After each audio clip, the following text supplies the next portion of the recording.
అంటే నేను కూడా మొన్న ఆయన నాకు ఎప్పుడు వచ్చాడు, ఫస్ట్ వచ్చినప్పుడు రామచంద్రరావు వచ్చి నాకు కనపడి ఏదో రోడ్డు ఏదో కావాలంటే, రోడ్డు ఏదో కావాలంటున్నారు ఒకసారి చూడండి అని చెప్పేసి అప్పుడు మన ఎంఆర్ఓకి వీళ్ళకి చెప్పినట్టున్నా. ఆ తర్వాత నన్ను మళ్ళా వచ్చి కలిసింది లేదు, నాకు మళ్ళా వచ్చి ఇచ్చింది, కార్డు ఇచ్చాడు, అది ప్లాన్ చూపించాడు, మొత్తం ఓపెనింగ్లు గందరగోళంగా ఉన్నాయి రోడ్లంతా కూడా. వచ్చి రేపు పూజ ఉందండి, పూజకి రండి అని అడిగారు. సరే అని ఆ రోజు పోయి టెంకాయ కొట్టి వచ్చా. 2 సార్లు కలిసాం, 2 సార్లు అది. తర్వాతే మా సోషల్ మీడియా యూట్యూబ్లో చూసా, ఇందాక కూడా ఒకటి చూసా, ఏదో హెడ్డింగ్ ఏదో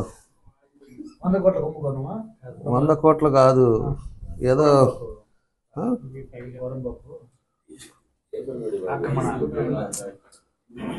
కాదు P9 నాకు పెట్టావు కదా, నాకు ఇందాక ఏదో పెట్టాడు, ఆ హెడ్డింగ్లో చూసా. కాకపోతే దాని బైలా ప్రకారంగా ఎలా ఉందో అలా కూడా చూస్తాము. ఎందుకంటే వాటర్ బాడీ నుంచి 500 మీటర్స్ దూరంగా ఉండాలి, ఇవన్నీ కూడా బఫర్ జోన్ ఉంటుంది.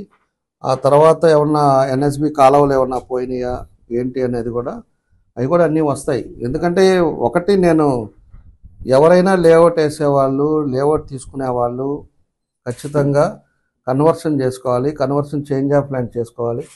దాంతోపాటు ఎల్ఆర్ మన రెగ్యులరైజేషన్ తీసుకొని ప్లాన్ అప్రూవల్ తీసుకొని ఆ నెంబర్ పెట్టుకొని చేసేస్తే అది క్లారిటీ ఉంటుంది. నాకు నిన్న చెప్పింది ఏంటంటే, ఎందుకు వచ్చింది అవన్నీ ఇలాగా సోషల్ మీడియాలో ఇవన్నీ వస్తున్నాయి అని చెప్పేసి అంటే, ఇంకా వాళ్ళు ఎల్ఆర్ తీసుకోలేదని చెప్పారు. ఎల్ఆర్ తీసుకోకుండా లేఅవుట్ వేసి బిజినెస్ స్టార్ట్ చేసి ఎల్ఆర్ అయిపోయింది అన్నట్టు అప్రూవ్డ్ అని చెప్పేసి అన్నారని చెప్పి నాకు తెలిసిన ఇన్ఫర్మేషను. ఎల్ఆర్ ఎందుకు ఎల్ఆర్ తీసుకుంటే ఏమైనా లోటుపోట్లు ఉంటే అన్నీ కూడా బయటకు వస్తాయి, దాంట్లో తెలుస్తాయి. అందుకని వాళ్ళకు కూడా నేను చెప్తున్నాను మీ ద్వారా, ఎల్ఆర్ తీసుకోండి, పెద్ద లేఅవుట్ వేసేది కాదు, ఎల్ఆర్ తీసుకొని జెన్యూన్గా చేయండి. ఇలాంటి యూట్యూబ్లో లేకపోతే టీవీ ఛానల్లో ఇలాంటివి రావని చెప్పేసి తెలియజేస్తున్నాను.